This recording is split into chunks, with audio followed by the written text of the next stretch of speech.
the Brains Trust, introduced by the question master, answering any question. It's been a long year, 2020. We've had COVID, Galbraith, Super Rugby ×2, M10 Cup, and the All Blacks on tour. It's been a hell of a year, but we're finally near the end. Got Bryce and Jeremy back for one last go for 2020. Been a hell of a year, fellas. You a bit rugbyed out, or you're still throbbing for more?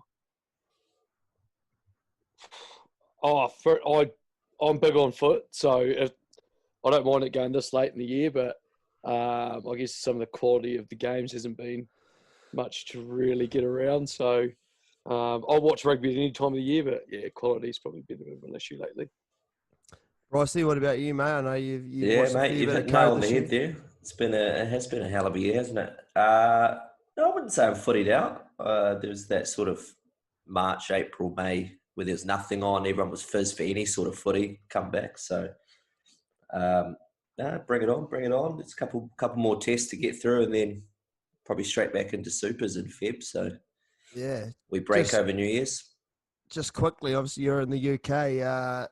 Fair bit of rugby going on over there at the moment, albeit without people in the grandstand, but bit of international, bit of domestic rugby back underway.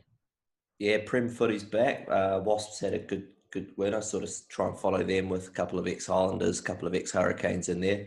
Yeah. Southlanders. Yeah. Southlanders.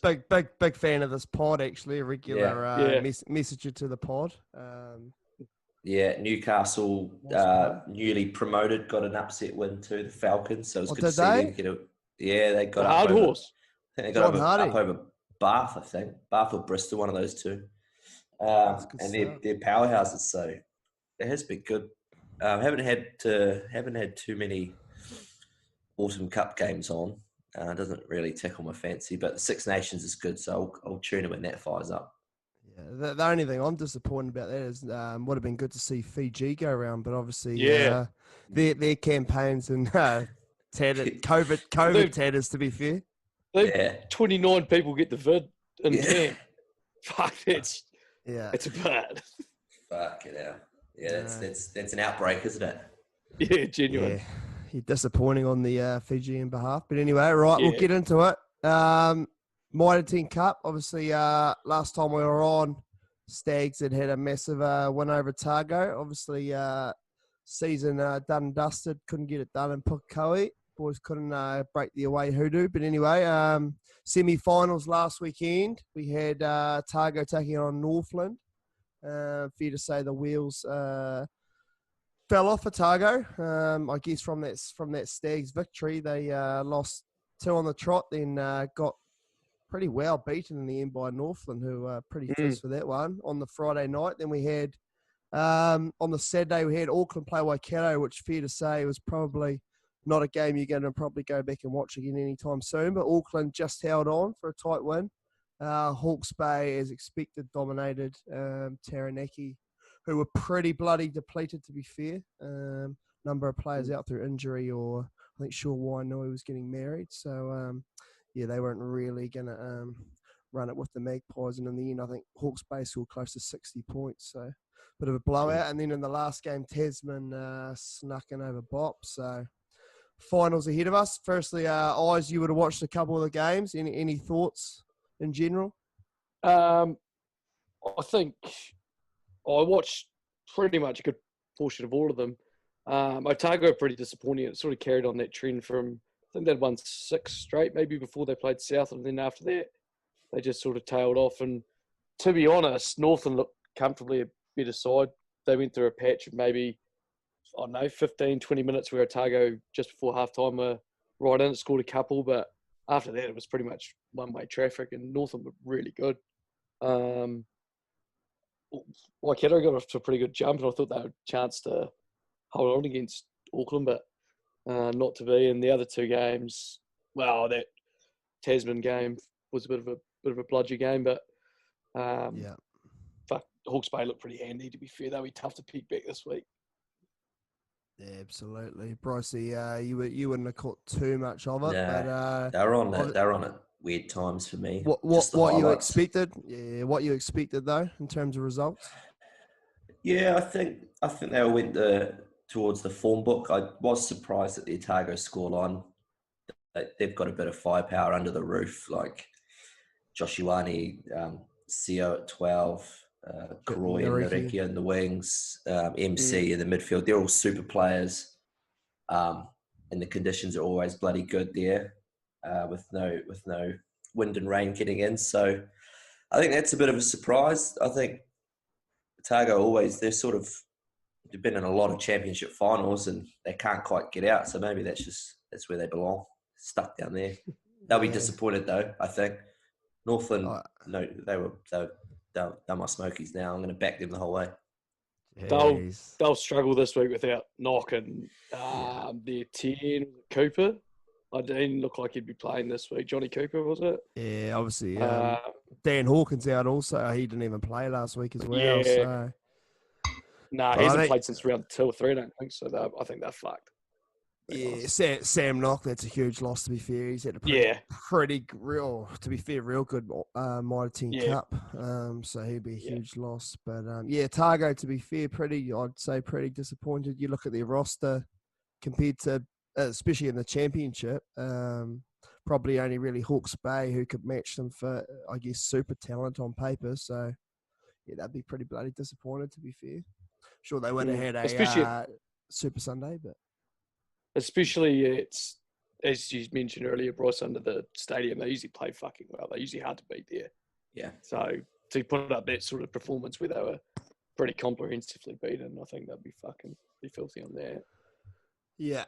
So obviously we've got 2 finals. Friday night we've got Napier, Hawke's Bay taking on Northland. They met about, I think it was 4 or 5 weeks ago for a Shield Challenge. Hawke's Bay put them away pretty comfortably. Bryce, you just said you give Northland a shot. You'll back them in. Eyes will start with you. Hawke's Bay overs. Hawke's Bay overs. I think the point starts 16.5, so that's pretty generous from the tab. But, I think they'll be too good, especially with Sam Knock out. I think that's massive. That's Northland's best player. I think they'll lose a fair bit of direction there. So I disagree. I know Taniwha footy quite well, and they've got that next man up mentality. So I think they'll be fine. They've had a really tough draw too. We won't get into it, but they've had the harder draws, so they're battle hardened. Who have they had in their crossovers out of interest, Bryce? Do you know? The listeners can look it up, but it's much harder than Hawke's Bay. So they got the tough draw. They're battle hardened. They went Auckland, Waikato into Otago to finish. And they've got through that. To be fair, they played 2 or 3, and they should beat 3. Yeah, beat Waikato. Should have beat a 14-man Auckland, and don't know the other team who they played. But anyway, Hawke's Bay have had it. Hawke's Bay are the better side. Don't get me wrong. I think just they've cruised. They've been able to cruise all year because they've had the luck of the draw. They've played really well. Whereas I don't know, like there's no sort of you can't replicate tight, hard games under the belt. True. So I'll give them a chance. Yeah. Friday night. In there? Oh, I'll be going Hawke's Bay by a bit, to be fair. I think Northland will hang around for 50 minutes, but I think, if Sam Knock was playing, I would give them a bit of a sniff, but nah. But hey, happy to be proven wrong, but I think, Hawke's Bay to be promoted. Well, we'll talk about that later, but whether they do get promoted or not. Yeah, they're playing off for 8th in the country, aren't they? Good luck to them. 8th never play for a trophy, mate. Saturday night, Auckland taking on Tasman, as they did 2 years ago. They're Auckland Rugby, a good gesture, opening up the gates, free entry. Interesting weekend at Eden Park. T20 cricket Friday night, New Zealand, West Indies. So those groundsmen are going to be pretty busy, I would suggest, from Friday late Friday until Saturday afternoon. Thoughts, fellas? I like Auckland in this one. Go back to the old cliche: when Auckland rugby's strong, New Zealand rugby's strong. If they go back to back, it's a good sign. I'm a little bit nervous about the All Blacks. Nah, not back to back. Yeah. Not back. Tasman go back to back. 2 and 3. Yeah. Tasman beat Wellington last year. So we got 2018 champions Auckland taking on 2019. Was that 2 years ago? That was 2 years ago. 2 years ago, mate. living in the past, mate. Yeah, 2 in the last 3 then. And the Blues have improved, so I hope they can win, because then hopefully that moves up to the big fellas. Hopefully quickly. Eyes, what do you think, mate? Yeah, true. Tight think, game? I don't know. Look, if Tasman get off to a good start, I think they'll be a pretty good chance to win it. But if they get down early, in the case, I think they've lost 3 games this year, they've lost them all by well over 20 points. So it wouldn't surprise me if Auckland get a jump on them, that they actually do a job on them. So I will be probably taking... I'll take Auckland. I think that'll be too good for them, to be honest. I think Auckland are probably, after watching them last week, I think they might be due. Not that they haven't been winning, but due for a really good performance. So I think with a big core, you'd hope they'd get at least 10,000 to the game, being free. So a bit of a crowd. I think it'll be an arm wrestle though. I think Tasman will turn up with a mindset. Pretty good team, to be fair. So and they're chasing a bit of history back to back. First ever title last year. So I reckon it'll be a good watch, to be fair. I'll go Auckland just, but hey, Tasman could do it. We'll see. Yeah, I think they're both lucky Hawke's Bay stuck down in the championship. Do you genuinely reckon if Hawke's Bay were up in the top div? Nah, I think they'd be top 4, but not the final. Do you reckon they'd be top 4? Yeah. I don't know if you guarantee that. Oh, of course you can't guarantee it. No, but just hypothetically, if they're in the top div, do you reckon? Well, they beat Canterbury and Wellington this year, so there's got to beat North Harbour and Bay of Plenty. Yeah. Won't mean it for much anyway. They've been in the championship for 5 years? Yeah, stuck down there. Stuck there. Actually, saw a wee stat that if Northland were to win and were to get promoted, Otago, fun fact, would be the only province that's never been in the premiership.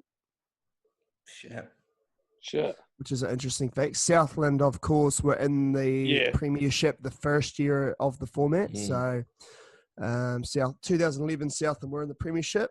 Obviously got demoted and then haven't got back out. But yes, every single team apart from, or currently Northland and Otago. But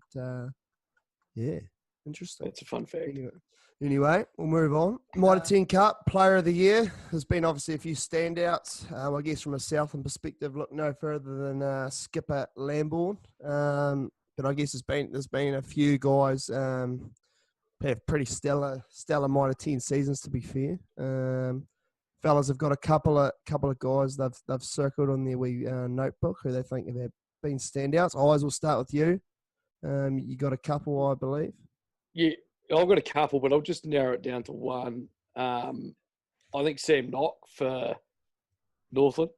He's been pretty dominant, and anytime when he goes really well, Northland tend to go really well, and I think you'll notice the difference on Friday night, how much they miss him, especially the way he dictates terms from the box with his kicking, especially like under the roof against Otago. He was sublime from like clearing from his red zone. So I think Sam Knock for me. I think I saw something. He scored 5 tries and had 6 try assists for a halfback. That's a pretty fair whack. So good option. Yeah, cool. Sam Knock for me has been pretty special. Any honourable mentions, or are you just going to go off the one? I mean, I don't want to take anyone else's, but Tony Lamble from Southland was pretty. I think he finished second with Dwayne Monkley. That's a pretty fair. Who actually won the crack. Dwayne Monkley? I didn't see that. Who won? I think it was Salisi Rayasi by a landslide. Yeah. But Lamble finishing second, I think you could probably make the same argument I did for Knock that I did with Lamble, and so. Yeah, those guys. Brycey, who you got, mate? I'm going for the Hawke's Bay skipper, Ash Dixon, as my MVP. Led them to an easy final appearance. He's getting on long in the tooth now, and he's scoring tries still for fun. And he's got them humming at the right part of the season. Started all but one game. And yeah, I'm a big NBA fan. People know that, and I can't give it to teams I love the MVP race, and they never give it to teams that aren't in the playoffs. So Lambourne has been fucking good, but I don't think he comes into the conversation because of that record. The team records let him down, Scotty. True. So it's got to be one of those top 4 teams for me. And as a winger, it's hard not to give it to Rayasi. But any winger that's going good, it's usually because someone else in the team's going fucking good too, like your forward pack's humming or the inside backs are making your line breaks and getting you on the front foot in the right part of the field. So it's good to see a winger 14 tries, but I appreciate what the grafters do on the inside. So I'm going to go Ash Dixon. Yeah, nice, mate. I'm going to go... Actually, I'll go with the Dwayne Monkley, man. Salisi Rayasi. He's been pretty outstanding. My other pick is actually a left winger as well. I've gone with Jonah Nareki. I thought he was Otago's best. He by quite a bit, I thought, and he didn't play against Southland, the Stagos, so I think that sort of showed. And he obviously had a great season for the Landers as well, but his form for Otago, I think he was every week. Even the games where they didn't play well, he was a standout. I think even last week in the semi-final, I thought he was their best by quite a bit in a losing effort. Most dangerous every time he got the ball, looked like he was going to do something. So, and did a lot of work in the backfield. 1 try this year. That was last week. That was his first and only try. He set up seen him bust the line and then gave the ball to Kane Harrington over the line. So set off a sack. Yeah, but they use his left boot quite a lot to clear. He's quite a good kicker. It's fucking good too. Just quite nine left wing and then bang. Yeah, quite James Lowe-esque, Chiefs era. Yeah, it's actually left foot. That shout. Yeah. He debuted for Ireland too. Yes, Jamison Gibson Park and Bundy Aki in the same back line. Very New Zealand flavour to it. Few born and bred Irish products there. That's good stuff. Right, obviously been a big year, like we said at the start, fellas. Super Rugby, then Super Rugby Aotearoa. Bit of All Blacks footy. Chucked in with the M10 Cup. Vasta lads, we're all going to come up with one highlight, one low light. Just rattle through those for each, I guess, of those competitions, if you'd call them. Brycey, you want to kick us off? Yeah, mate. Who do you want to start with? The All Blacks? Or you go for the All... whatever you want. All right, we'll go All Blacks. So my highlight for the All Blacks has been Caleb Clark. You fucker. Yeah, I think he's the shining light of the season so far. And my low light, I think, would have to be that loss last weekend to Argentina. Happy for the Pumas, but still, there's not many teams that, it's quite a good record to have that they've never beaten us. Now that's over, so it's just another chink in the armour. I'd say that win is for lower teams, something they'll talk about before they play the All Blacks now. Ireland just did it. I think it used to be teams used to sort of beat themselves before they played the All Blacks. They're like, fuck, we've never beaten these guys. Like, why is it going to be today? Recently, Ireland got that off their backs in Chicago, and then they beat us again 2 years later. Argentina have done it now, so every time we play them, they're always pretty fearless, but they're going to rip just a quick one on that. Who do you think would be, well, it's going to happen at some stage. Who will be the next team to break the All Blacks? Who do you think? Obviously, I know Wales did, I think, was it 6 years ago? I was going to say Wales. But you got Scotland, put Wales in that category. Scotland would be the one, wouldn't they? Italy, not England. Scotland have to be the one. They almost beat us in Murrayfield, was that 2017 or 18?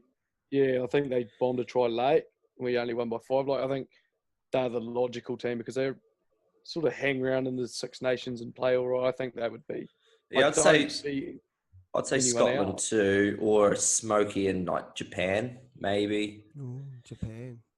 The reason I'll go Scotland though is if World Order resumes and we go on those India tours, Scotland's the game that AB's coaches tend to hand a few debuts to. So there's a chance to get it. And that's the end of our super season, ITM Cup, international season. So they're tired anyway. They're looking forward to Christmas. Chuck some new guys in there. It's a recipe for an upset. But I'll go Scotland. Yeah, nice, mate. Right, what about Super Rugby? What do you got for us? Highlight, low light? Highlight for Super Rugby is probably the resurgence of the Blues. They didn't win it, but I won't rattle off that cliche again. But it's good to see them going good. And the low light, I don't think it quite revived Super Rugby from its steep decline anyway. Like, it was on a decline pre-COVID. A wee shake up of the format I thought might breathe some life into it. There was that initial buzz as people came out of lockdown, but I think they would have watched bloody midget racing if it was on. They were just keen for any sort of live sport. So then I think first 2 or 3 weeks they had that buzz, and I was like, oh shit, Super Rugby's back here. But then kind of tailed off towards the end. So I think that's a low light. Is they were restricted to what they could do, the rugby admin guys, but they tried to mix up with a few new rules. I don't know. I don't think it's revived yet though, and I'm a bit hesitant that next year it's going to be much better as well in terms of fans turning up, people being buzzed about it. Yeah, true. Right, 1-10 Cup. I know. I have a feeling what your low light's going to be. But anyway. I'm not getting into it again. No? That's my highlight. 1-10 Cup highlight. Three regional teams in the final out of the 4. Yeah, nice. It's good to see. Auckland were playing Waikato, so that was set up. But if Bay of Plenty had snuck into one of those semis, you could have seen potentially four regional teams in the finals, which would have been very good. It's sort of taken a while to spread that talent back into the regions, but the homegrown players tend to be playing for their local teams more now, which is bloody good. And the low light, I think they had to do it, but the All Blacks taking that extended squad almost. So guys like Will Jordan and George Bauer and Duplessis Kirifi and Dalton Papali and stuff are over there doing fuck all, where they could have been pumping up Mitre 10 Cup teams. So they're not playing, but if in usual circumstances, they'll be playing for their provinces. So I think a bit of talent was taken from the Mitre 10 Cup. If you look at it, it's just a normal, like, All Black tour party that say that goes to an India tour. I understand these guys aren't playing, but I don't know, like, you can sort of look at it the other way a wee bit. The India tour is usually November. I know I agree with you with the like additional guys they plucked out. I think they had pretty much most things covered there, but yeah, I don't know. Yeah, nice. Nice work, Bryce. Right, Eyes, who have you got for us, mate? Highlight, low light? My highlight was also Caleb Clark, but I'll go with Richard Mwanga's performance in Sydney and the wet. I think that's nice. Behind Barrett's scoring 4 tries against Aussie in 2008. That's one of the better performances by 10 you'll see in years. So that was pretty special. That was a highlight, definitely. Low light, I guess, the way the All Blacks didn't bounce back from that loss against Australia, leading into that Argentinian game. And I think you're seeing errors being repeated in terms of, I found the breakdown especially, we're just getting beaten there. And we've been beaten there 2 tests in a row. And I think that's something I know they'll be looking at, but that the All Blacks of yesteryear, when they lost a test, would fix what went wrong and come out with a performance that they'd be pretty satisfied with the next week. And not seeing that, I guess, as a fan is, I guess, a little bit concerning, but fuck, they'll sort it out. I'm sure they will. Yeah. Super Rugby, I've gone 2. I hope I don't take one of yours, Scotty. The return of afternoon footy.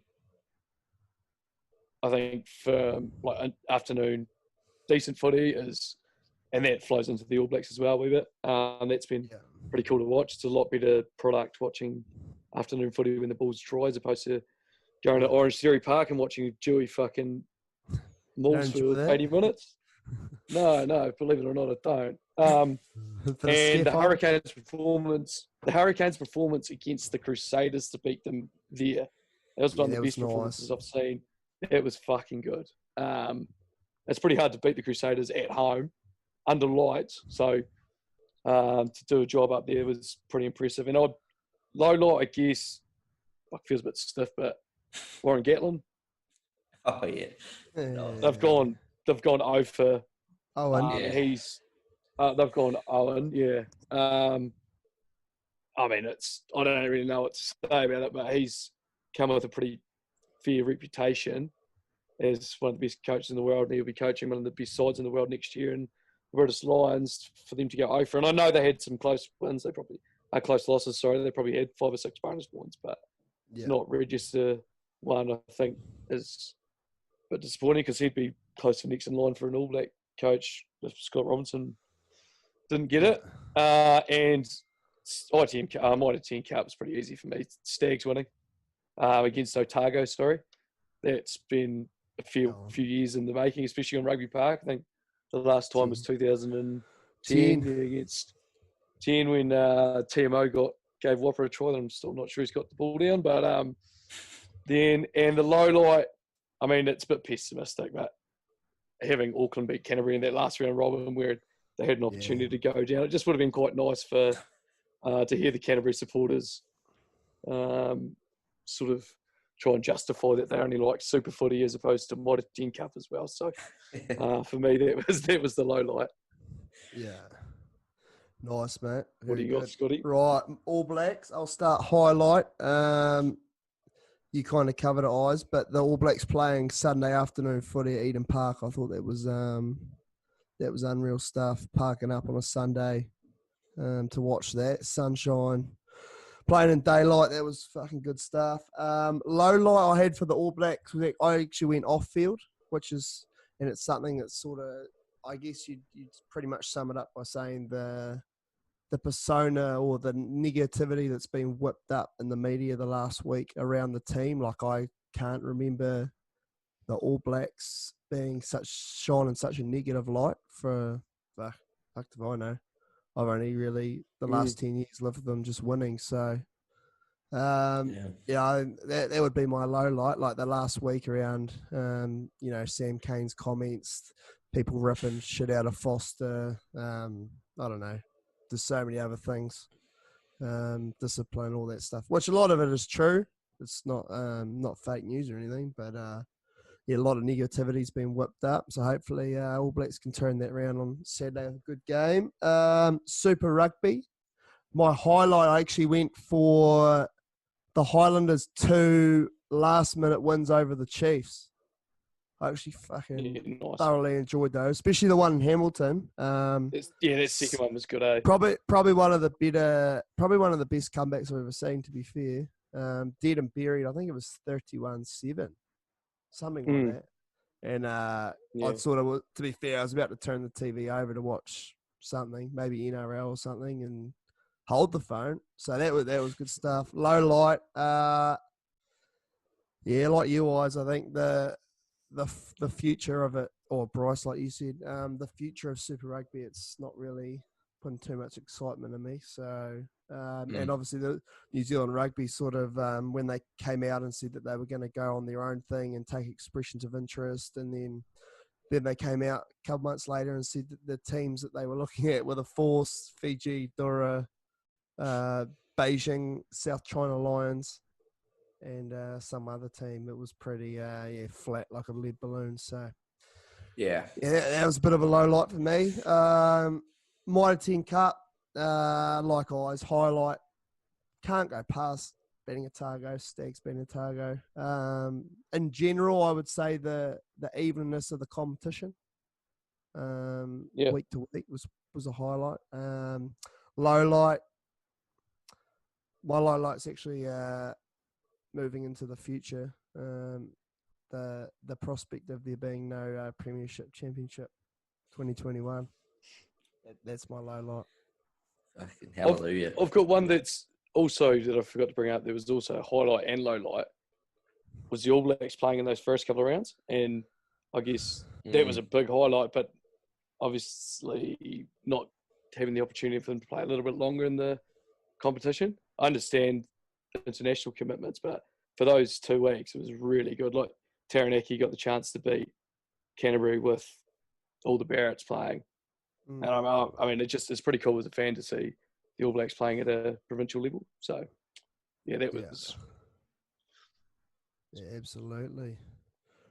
Good stuff, fellas. Right, we might just finish off. Obviously, we're winding down. Mitre 10 Cup finals this weekend. All Blacks final game of a shortened season, very shortened season on Saturday. After that, I guess we've got Māori All Blacks playing Moana Pacifica. Just quickly, fellas, any thoughts on that? I guess on that fixture, and maybe just quickly on the teams. Excite you at all, Bryce? You tune in for that or not? Really? Yeah, I've seen the lineups. Depending on the time, mate. It seems like there's a lot of afternoon footy going on in New Zealand at the moment, which is fucking not ideal. All Blacks have been perfect in Australia. They kick off at 8:30 a.m. our time, so it's no ideal. It is bloody good. But yeah, if it's a night game, I'll probably be able to see it. If it's afternoon, no chance. I've seen the team lineups, so it is a game that does interest me. I think Pacifica teams, Māori teams, Indigenous teams get up for those games. I know it's a different sport, but league, whenever Samoa play Tonga, it's epic. They have the Indigenous All Stars versus the Māori All Stars in the league, and that's unreal. Bloke in a bar had Champ Cheese on a pod last week, and I remember that game vividly, where he won it for them over a pretty star-studded Indigenous team, and he was talking about sort of Adam Blair and guys that don't go that well at the NRL, just how fizzed and how emotional they get for those games. So if they can replicate that product, then I think it's going to be bloody good, and the teams look pretty evenly matched. We talked about it in the group chat, though. I'm worried that if Pacifica win that, then the drums will start beating, and that for why they're not included in Super Rugby. When people need to realise that team's made up of Super Rugby players that are already contracted, so it wouldn't be that team playing in the competition. And as long as people are aware of that, then it should be a good game. Yeah, 100%. Any quick thoughts on that, guys? To be fair, Bryce take it all off there. It was he's nailed it. Is there going to be a regular fixture going forward? I seen something on Rugby Pass today. They're beating the drums for it, like Bryce said. Maybe complement a wee North-South series, but I guess that's maybe wishful thinking. Be interesting, I guess. But hey, it'll be a fucking good game of footy. Well, be good stuff. It'll be open. It'll be a proper game to tune into. That'd be fucking good. A couple of huckers, Hucker and a Pacifica dance. Yeah, the Māoris will be missing James Lowe big time. He's the star for them. He does used to go good for them. Not the great Irishman. Good stuff. Chris, right, we'll go to the last segment of 2020, fellas. We're going to look into the crystal ball. Obviously, first half of the year, we got stuck into our club footy, so we'll leave that for 2021. Just quickly on that, some big plans in the pipeline. Southland Club footy, bigger and better next year. Been a wee rumour of a April 10 start, so a later start for club footy. So those of you out there in Southland Club land, leave the boots in the cupboard for extra couple of weeks, perhaps for pre-season. But anyway, we'll go to the big fish. We've left the boys with a couple of big predictions they think for 2021. We've got a long shot, a medium ranger, and a sure thing. So, Brycey, we'll start with you. What's your crystal ball telling you? So my 2021 long shot, so this is from the car park, a significant change or changes to scrum laws will come in. I think that's the fundamental thing slowing the game down at the moment. So I don't know what the changes will be, but people are starting to whinge about it. I know a lot of the Australian commentators are whinging about it, and they can whinge. So someone will listen. Yeah. So you're saying it's just a time issue, not a physical issue. Yeah, but I think it's a bit of both. So I've put down some things that could happen. So even just stopping the clock when a scrum is called after the first reset, or even before, they take a long time to pack down. You watch the clock tick up. As soon as the whistle goes, by the time they pack down, reset, you're over 2 minutes, and that's the game. That's the time that the ball's not live. Maybe it's always fucked me off when the ball's at the number 8's feet and they call a reset. Like if it's already there and the front rows go down, just fucking play on. I have heard an alternative theory as to why they don't stop the clock. I'm just putting it out there. What I've heard, that the game would take about 3 hours to take place. Well, that's a good segue into my last thing here. Like, Nice. we need scrums, right? One of the best things about rugby is all shapes and sizes can play it. So you can't get rid of scrums. You can't go to league scrums, but you can limit the amount of offences that lead to scrums. So maybe off short arms. I don't know what it's going to be. That's why it's a long shot. Nice. But they do need to speed it up somehow because people are starting to talk about how slow it is. My mid-ranger, so this is sort of just an elbow jumper. I'm fairly certain the Lions are going to beat the Springboks, either 3-0 or 2-1. Cool. I Living in the think- UK's really got to you, hasn't it? No, it's more Andre Pollard's going to be iffy. He's coming off an ACL and he's pretty focal to their point. They haven't played any rugby. They're not going to get too many international games before it, whereas, you know, the nations, the home nations finished off their Six Nations. They're playing autumn internationals. Then they're going to rip straight into domestic footy. The Prem started. Then they've got Six Nations in January, February. So they're going to be pretty battle-hardened. They beat the All Blacks last time out. I think they'll feed off, even though the squad will have a few changes, I think they'll feed off that. And England, I hate to say it, are pretty good. They're going good. And they'll want to pay them back for that World Cup loss. They're pretty hurt by that. So, yeah. Again, that's why it's my mid-ranger. I could be wrong, but I think the Lions will get up there. Yeah. And my slam dunk sure thing, I don't think you'll like it. I think Crusaders are going to win Super Rugby again quite comfortably. Well, it goes against my sure thing, so no, I don't.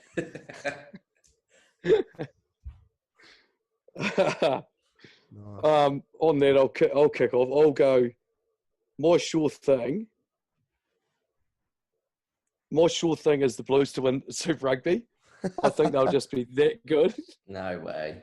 I reckon they'll kick on from this year. Bodie, they won't have Bodie, but I don't think that No matters. Bodie. No Bodie. I've got Perifetta on his day can play. On his day. Medium or elbow jumper, as you described it, Bryce. I've got Manaki to make the All Blacks. Yeah, nice. I think he's a good shout. I've got two long shots. I've got the Wallabies to win the Bledisloe, and I've got. Hey, it's a fucking long shot, man. And I've got myself to score a try for Marist. Well, that's at least a medium ranger, isn't it? Especially in the twos. It's much easier. He's got 80 minutes ahead of him again, mate. He's got another campaign ahead of him. Yeah, strap the brain in and off you go. Yeah, I need some darts for that. Yeah. Nah, good stuff. Right, my sure thing. Oh, I hate to say this, but mine is the same as Bryce's. Yes. I really can't go past the Crusaders not winning. Title number 5 in a row, is it? It will be. Nah, 4, 5. Oh, you counting this one? Will be 5. Yeah, I'm counting. Who's counting? Yeah, 5 in a row. Pained me a little bit to say it, but I think they'll get it done. My medium ranger is probably I think there's going to be a big shake-up of provincial rugby. I'm not sure exactly how it's going to look. We've talked about it on right back in our very early pods about the future of like your heartland, your representative rugby, your M10 Cup. But I think there's going to be some big changes coming. I'm picking things like no more regional 16s, 18s tournaments. I can't see them having the under 19s in the current format. So I think that'll change. I think the days of B's competitions will be like the South Island one. I think they're probably done. May just become a couple of games like they had this year. And for the Mitre 10 Cup, I think there's going to be a reasonably decent reduction in payments and money for players. So that's my medium ranger. And my long shot would have to be probably. I actually had written in my notes on my phone that the Bledisloe as well. Aussie to win the Bledisloe. which if the All Blacks lost again on the weekend, I would probably bring that into a medium ranger. But hey, funny things have happened. That's me. Yeah. But yeah, it's a big year of footy ahead. Obviously, there's not a lot in the calendar, I guess, in terms of international rugby. The All Blacks meant to play Italy and Fiji in the middle of the year. And Super Rugby, obviously, is 8-game, 10-week season with a final, and then the prospect of some Trans-Tasman games. Hopefully, those do go ahead. I guess financially, New Zealand Rugby will be praying for that, and then a bit of Mitre 10. So who knows whether the Rugby Championship could be in a bubble again. I would imagine it would be in Australia again if it was to be. We'll see what happens. Anyway, fellas, what's the how's the summer looking, Jeremy? How's the cricket going? Into your work now? Yeah, to be fair, I haven't actually played many games, and I've got weddings and stag do's basically from here to Christmas, so I won't get too much more in, but I guess good to be back underway with the summer code. Be much rather watching it on TV, but such is life. But that'll enjoying this glorious run of Invercargill weather, to be fair. Oh, no, it's too hot for me, mate. Fucking hell. Honestly, I'm having to wear sunblock inside sort of stuff. Oh, it's been outstanding. Brycey, you're caught up for a winter in the UK. What's the plans over the winter? Got the sweatshirt on. Usually December's fucking great time in the UK. They can do Christmas fucking well over here. Sort of markets and just a lot of wine drinking and mulled wine and all sorts of stuff going on. I don't know what's the lockdown. Well, the lockdown. Yeah, when's it lifts finish? December the 2nd, and it's just I think it's going to be a bit of a free for all for the whole of December. It sounds like the strategy is going to be like just let loose, and then we'll put you into some sort of lockdown in January, which is fine. January's the worst month, so everyone knows that January's just fucking. That's when depression kicks in because you just that's real scientific stuff, eh? It won't come up over Christmas, but we'll close it back down. I'll just deal with it in January. Hey, it's. I wouldn't know there was a fucking pandemic on unless I looked at the news, mate. To be fair, it's. But you look at the numbers; they seem to be very high. Pandemic or plandemic? Well, we're not going to go. I mean, I definitely don't have a tinfoil hat on, but I don't know. That's fucking. Hey.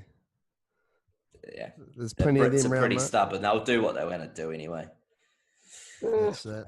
No, good stuff, fellas. It's been a pleasure. 2020. Plan is for the Brains Trust to be back bigger and better than ever. 2021. Massive season ahead for club footy wise. So we look forward to a bit of new content, a few new ideas, and like always, if you've got any suggestions or shit to chuck towards the lads, message it through on the Insta. We did hit 400 followers, guys. So Jeremy will get his Q&A sorted shortly, and he'll go live, I think, at some point. Do it on Monday. I've got a big weekend ahead, so you'll probably get something out of me on Monday. Yeah. But a K-fry by your side. Oh fuck! I'll probably need a bit more K-fry, but yeah. Just quickly, thanks to everyone who's listened over the last year. It's been. I don't think we really thought it would end up in this spot, but it's been bloody good recording every week and hearing a bit of feedback every now and then. So, on behalf of myself, much appreciated. Yeah, nice, mate. Yeah, cheers, guys. Good. No, very good. Thanks to all the guests that have come on. Had some lads on this year. I'm sure we'll look to get some of them back. Maybe not some others, but looking forward to 2021.